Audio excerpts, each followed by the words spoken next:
it's you two. Did Miss Navia invite you to come pay your respects to her father?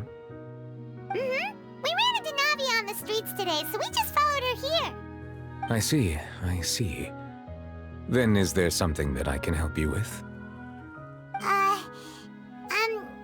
Well, it's pretty hard to run into you like this since you're usually super busy.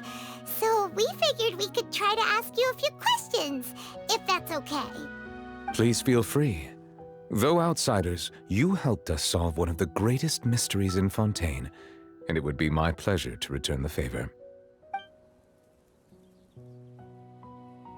So, at court, the bad guys referred to that special water as water from the primordial sea, but what is it really?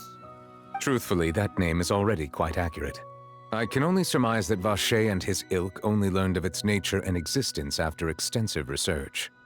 There used to be a special sea on the surface of this planet. The nature of its seawater was rather different from that of the sea we know today. Most of Tevat's life forms were first born in that special sea. You could say it nurtured much of the life on this planet. Huh. So it really was where everything began. It makes sense to call it primordial then. But today, the primordial sea no longer exists on the planet's surface. What Vacher discovered must have been some kind of special case, or a remnant from a truly ancient age. Huh. So that's how it is. Oh, you really know everything, Monsieur Neuvillette. But if that's the case, then why would people, at least people from Fontaine, dissolve in that kind of water? Indeed. Why would the primordial sea, which was known to engender and nurture life, suddenly reverse itself and devour life instead? To be frank, that also doesn't match my understanding of this world and its laws. There must still be some unknown secrets around the people of this land. Is there anything else you'd like to ask me about?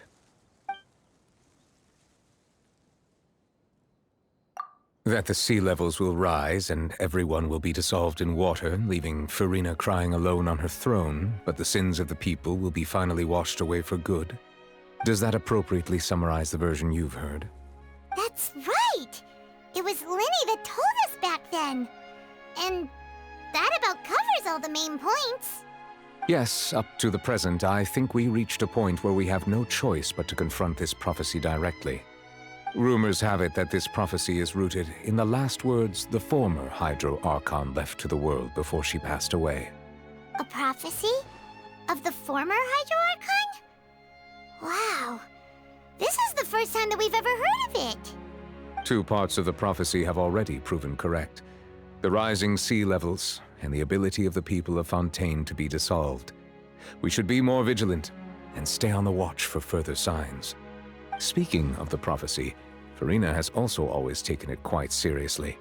Indeed, she has been collecting information and intelligence from across Tevat for this purpose. If the rumors were true, then perhaps this prophecy is the conundrum left to Farina by her predecessor. But with Farina being the way she is, can we really trust her to solve it? Is there anything else you'd like to ask me about? My apologies. My investigation has still not reached its conclusion. However, I still believe the judgment of the Oratrice was not rendered arbitrarily. Huh? But you also said you thought he was innocent. For many years, I have been quite aware that the Oratrice does not simply mechanically repeat the verdict that I give on each case. As a divinely created mechanism, the people's unified faith in the concept of justice is integrated into it. Not only can it produce the incredible power of indemnitium, but it likely also possesses other traits, such as self-awareness. Which is all to say, I have been prepared for a situation like this for a long time. Huh. So when Linny told us that he heard a human voice from the room where the Oratrice's core is stored... I was not aware such a thing had occurred. Perhaps that could serve to prove my conjecture. I will add that to the list of items to investigate. In any case, I am inclined to believe that the Oratrice does have a methodology all its own. We just do not have enough information. Based on Farina's reaction, I doubt even she had any idea what was going on. She managed to bluff her way through it, though, with her time-tested twin tricks of bravado and drama.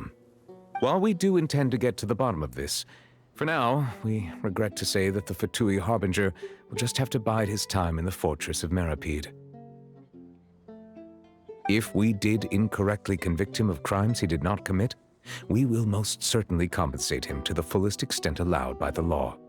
If you ask Paimon, the only compensation he'll want is a no-holds-barred fight with you. Is there anything else you'd like to ask me about? Your sibling, another blonde-haired traveler. I'm sorry, but I've never seen anyone who matches that description. If she ever stepped foot in Fontaine, I'm sure she followed our laws to the letter and had no reason to appear on the stage of the opera Epiclese. Is there anything else you'd like to ask me about?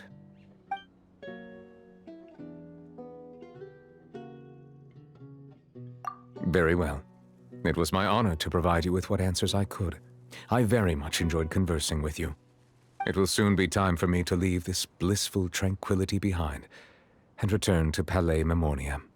You really are super busy, Monsieur Neuvillette.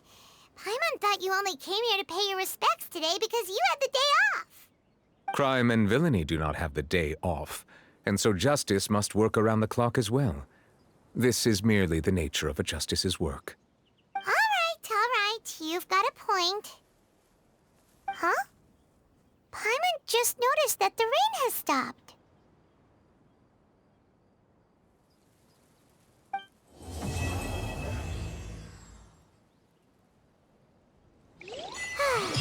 You know, we've been walking around for a while now. Why don't we go back to the Spina di Rosula base in the court of Fontaine and have a rest? Navia said something about having a place ready for us there, didn't she? Come on, let's go!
Ad Astra Abyssosk.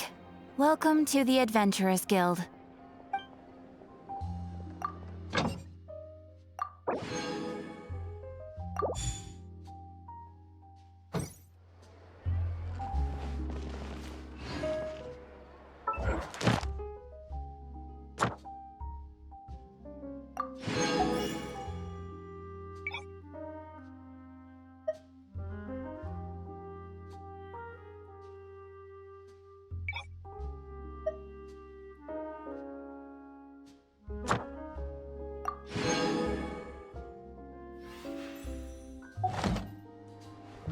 Ad Astra Abyssosk.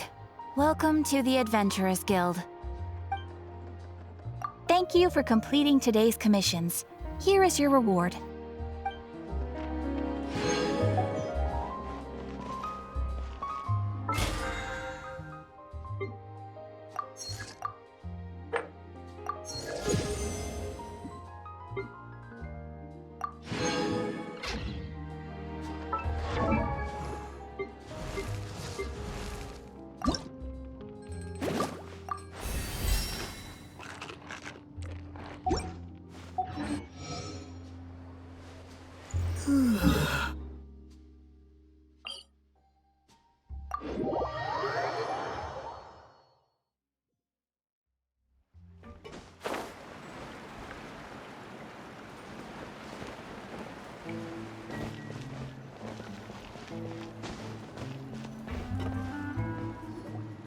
Yep, there's the room, and it's empty and waiting for us as promised. Navia is such a good person.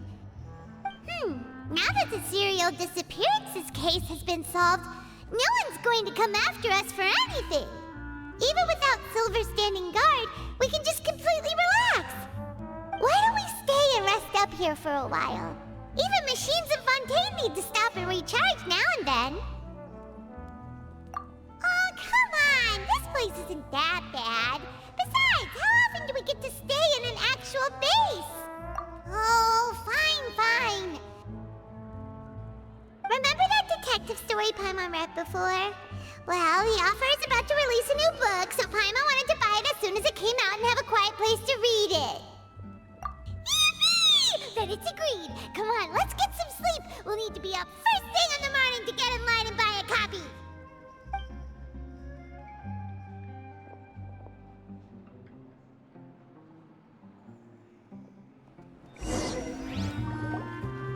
Paimon didn't expect that style at all.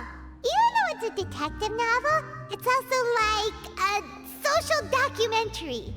Whew. It's actually pretty good. No! Paimon just spends a bit more time sleeping than you, that's all. Excuse me, but do you know if the Traveler and Paimon are lodging here? Huh? Who are you? Paimon doesn't recall seeing you before. Wait, you're not here to give us trouble, are you? A blonde traveler and a chatty little fairy. Phew, looks like I found the place. Good thing I asked the Spina di Rosula. Seems they sent me the right way. Hey, what do you mean by chatty? Paimon's always careful not to talk too much. Most of the time, anyway. It's an honor to meet you both. I was sent from the Palais Mermonia.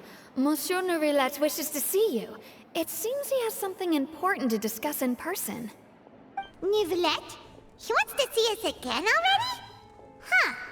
We talked so much the last time we met. Has something happened since then? I am not privy to the details. It would be best if you came to the Palais Mermonia and asked Monsieur Nourilette in person. If you say so, but Paimon has a bad feeling about this. Now that I've delivered the message, I'll take my leave. Thanks! We haven't left the room for a few days, so we'll head over once we've freshened up a bit.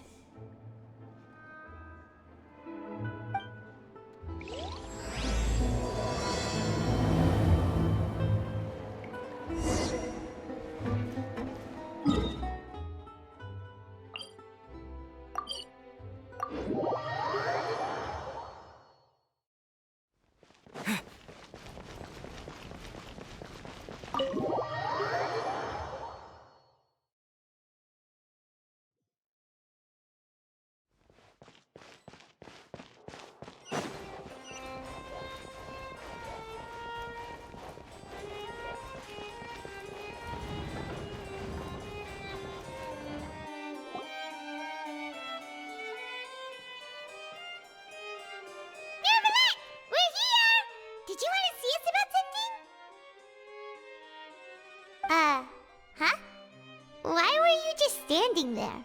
You daydreaming or thinking something over? Yes, I did send someone to fetch you. But as for what I'd like to discuss next, well, I still have some reservations. Given that we've already made the trip here, you should just tell us. Bet you need us to help you with something, right? I do indeed have something I'd like to ask you to do. However, you should wait until after I tell you the details, then decide for yourselves whether you'd like to help or not. The situation is this. If I'm understanding you correctly, the Snezhnayan Harbinger known as the Knave has essentially requested a diplomatic meeting with you, correct? I heard that she was originally from Fontaine, but for her to suddenly arrive here and abruptly request such a meeting like this, I sincerely advise you to refuse her invitation outright.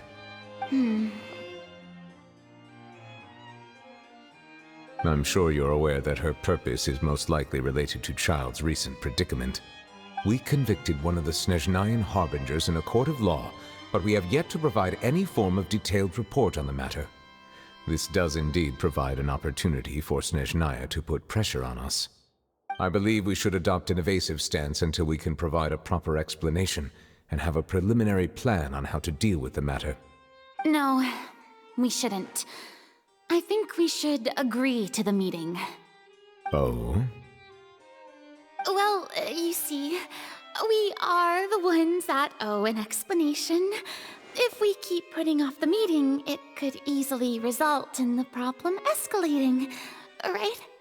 It's like a fight between two friends. If they don't agree to see each other and talk in person, isn't it possible that the friendship could end entirely? Though diplomatic relations between Fontaine and Snezhnaya could be considered as friendly, it is only superficially so. You wouldn't go so far as to say that our nations are friends, as you did in your example. It was just an analogy. An analogy, okay? Moreover, even if we were to talk in person, if we don't have sufficient information prepared, it is quite possible the result wouldn't be restored relations, but a complete falling out. I don't think we should overthink those possibilities yet. Even if the logic of the divine is not immediately apparent, its wisdom will only be revealed with time. Besides, you'll be at the meeting. If any problems do pop up, you'll have no problem navigating them. I must clarify that interacting and communicating with people outside of court is not my cup of tea. It seems you think too much of me. But more importantly, when did I agree to join the meeting with you? You mean you won't come? No, that won't do. I can't go to the meeting alone. You have to accompany me. I must take you with me. Lady Farina, could there be something else regarding this matter that is being kept from me? No, not at all. Look, I am the Hydro Archon of Fontaine, Focalor, the god of justice who is loved and adored by many. So I only hope that justice will be served in this matter. Don't overthink it. I'll go find someone to arrange the meeting.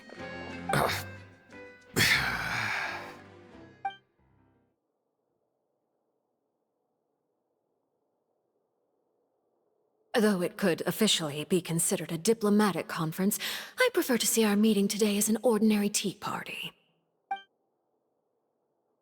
I assume you see it the same way, Miss Farina?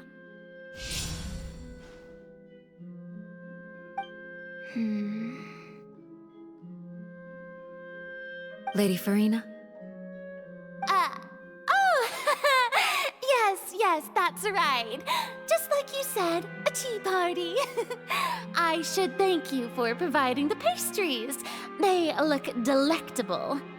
To make this tea party even more lively, I've invited someone else to join us today. It's a pleasure to meet you, Monsieur Neuvillette. I was born in Fontaine, so naturally, there's no need to introduce the nation's revered Eudex to me. Hello. The pleasure is also mine. First, I would like to thank the two of you. I'm often away on business outside of Fontaine, and I'm told that the children of the House of the Hearth have been well taken care of by you. Oh, I'm not referring to when my children, Linny and Lynette, were falsely accused by you. Please don't misunderstand. The children of the House of the Hearth are often misunderstood, perhaps due to the reputation of the Fatui. There's no getting around that. All I meant to say is that Fontaine has been stable in recent years. The people are well off and the children lead happy, fulfilled lives. That is something truly worth cherishing, and no one wishes to disrupt such peace. Now then, you have come regarding the matter of child, correct? Well, yes. It appears the ever-busy Iudex Neuvillette doesn't wish to waste time with diplomatic pleasantries, and hopes that we can get straight to the point of our talk. Yes, as you surmised, understanding Child's situation is indeed one of the goals of this trip. As we are both diplomats from Snezhnaya as well as Fatui Harbingers, Child and I have always been colleagues. Were anything to happen in Fontaine, each of us would serve as the other's attorney to resolve the issue. So now, in my capacity as his attorney, I request that Child be turned over to Snezhnaya. We have a responsibility to cooperate with Fontaine and resolve what has happened to him together. The rules governing attorneys only apply before a trial has concluded. Since a verdict has already been rendered, we see the case as settled. I apologize for being unable to grant your request. An outright refusal. Very well. I respect all the rules of Fontaine's courts, just as I respect you as Chief Justice. Okay, why don't we back up a step? You don't need to transfer Child to us. I only request to enter the Fortress of Meripede to see Child and confirm his condition. It's not like you couldn't even manage to fulfill a simple request like that. Right, Miss Farina? About that. The Fortress of Meripede has always been completely autonomous. Even we have no authority to interfere there, and diplomatic issues do not suffice as an excuse. However, if you absolutely must confirm the situation of the Harbinger, I have a proposal.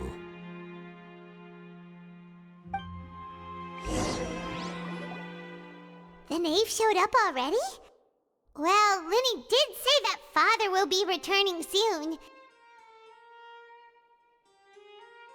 We didn't even know that Linny was from the House of the Hearth at the time, so we kinda overlooked that information. Yes, thank you for your kind advice. I'm well aware of the situation. I also noticed that Lady Farina acts a little odd and unnatural whenever I bring up matters related to the knave. Could the knave be threatening Lady Farina or something? If that were the case, then why wouldn't Lady Farina inform me? And what means could the knave possibly have to twist the arm of an Archon? So maybe that's not very likely. Even though Farina can act a little weird at times, she's still an Archon. In reality, this problem is even more thorny than it appears. According to reports from the Fortress of Meripede, Child recently disappeared under mysterious circumstances. The details are still unclear. We cannot rule out an escape, but there have also been no reports of him outside of the Fortress of Meripede. Special guards oversee the fortress, and its internal systems are extensive. Combined with the special characteristics of the surrounding terrain, an escape should not be possible. I suspect that there's something else behind Child's disappearance. I was only willing to share this information with you because you are friends of Child, and it is my duty to see justice done. So this is what you wanted to see us about before. Yes. I would like you to go to the Fortress of Meripede and investigate Child's disappearance. This was my proposal during our meeting with the knave. Rather than allowing her to intervene, I offered to send someone to find out about Child's situation and report back to her in detail. The knave did not seem satisfied by my proposal, but she still agreed to go along with it for the time being. Her words were, "We will talk more once we have that report." So that means we bought ourselves some time. Firstly, you're already acquainted with Child. Your eyes may discern relevant details there that others would miss. And secondly, is the consideration of the unique nature of the Fortress of Meripede. Isn't it just Fontaine's prison? I would not define it so crudely. The Fortress of Meripede is not affiliated with the court system of Fontaine on paper. It has always existed as an autonomous entity. Early in Fontaine's history, criminals were punished with exile, not imprisonment. Even today, sentences against convicted criminals still include exile, just as before. The Fortress of Meripede may seem like a prison, but it should in fact be regarded as a gathering place for exiles. All we do is dispatch guards to keep watch and help maintain security, but we have no right to get involved with any other matters. Although I do have a personal relationship with the administrator there, neither myself nor the courts have the right to be directly involved with the investigation, no matter how serious the grounds. Oh, Paimon gets it now. That's why you need us to conduct our own investigation as a third party, right? Correct. I will arrange false charges against you so that you may secretly investigate inside the fortress during your detention. This will save us a lot of unnecessary trouble. So, are you two willing to accept my proposal? Yeah, no matter how you look at it, it seems we're the best choice. Alright, we hereby accept this difficult task. Reluctantly. You two have my sincere thanks. This matter is of critical importance to Fontaine's current situation. Also, I hope that both of you can keep this operation a secret. We will rendezvous at the Fortress of Meripede's entrance on Erinius once you've prepared yourselves. I will arrange for someone to take you inside. Prepared ourselves? Is there something we need to prepare? Perhaps you could enjoy a good meal and have a nice bath. I'm afraid that living conditions inside the fortress are nothing like those on the outside world. Oh, right! Even though we'll be there on trumped-up charges, we'll be in prison for real. On second thought, is it too late to back out?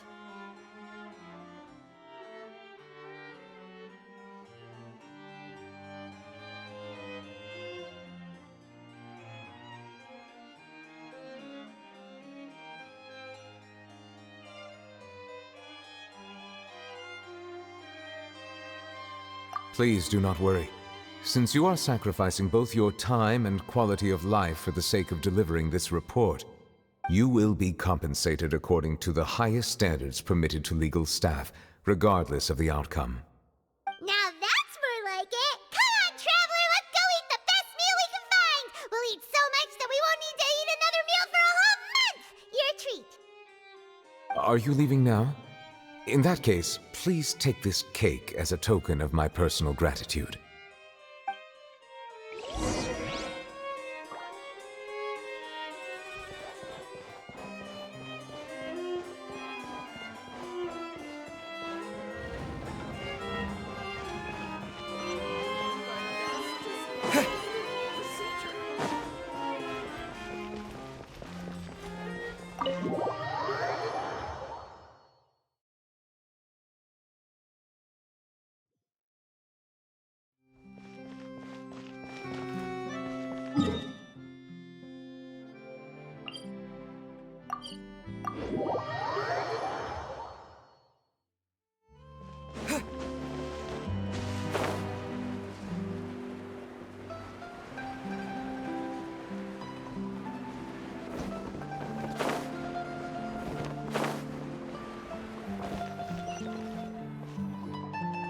Paimon will have that, and that.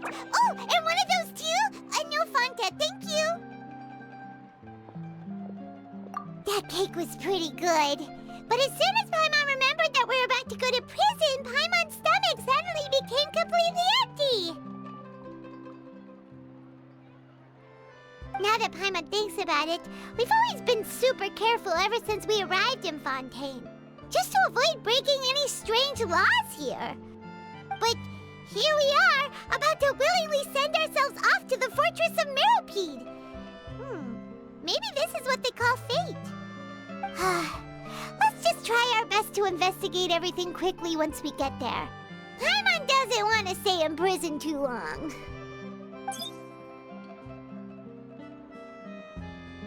Oh, what is that I hear? Is it the taste of a breaking story? Hey! You can't hear a taste! And what are you doing here, Charlotte? Oh, don't remind me. I invited an eyewitness to a case to eat here, and I was planning to get some great material out of him. But he didn't even show up. Calm down, calm down. This is nothing new.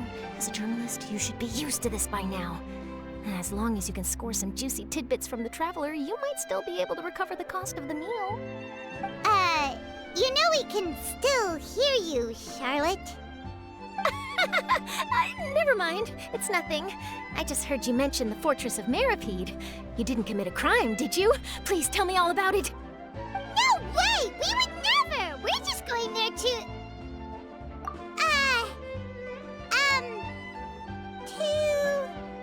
Oh no! Paimon almost forgot that Neuvillette told us to keep it a secret!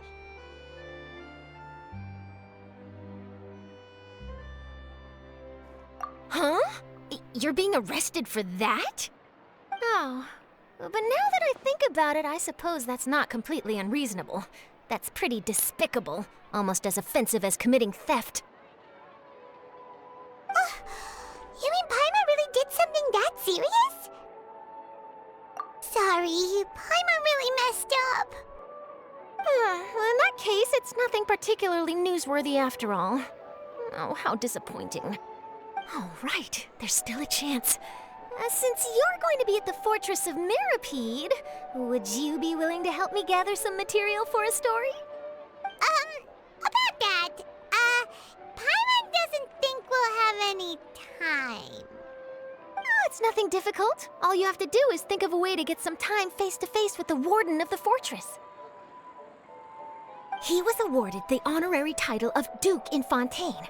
Sounds really cool, huh? Only those who have made significant contributions to the nation have been conferred this title. It's incredibly rare. On top of that, the Fortress of Meropide has never been under the jurisdiction of the courts. Practically nobody, including journalists like me, knows anything about the person in charge there. Oh, if I could write an exclusive article about him, I bet it would sell a boatload of papers. You make it sound easy, but it really depends. Of course, I wouldn't ask you to do it for free, so this meal is on me. All right, you got a deal. We'll do anything you want. Then it's settled. The food should be here any second, right? Huh? Wait, just how much did you order?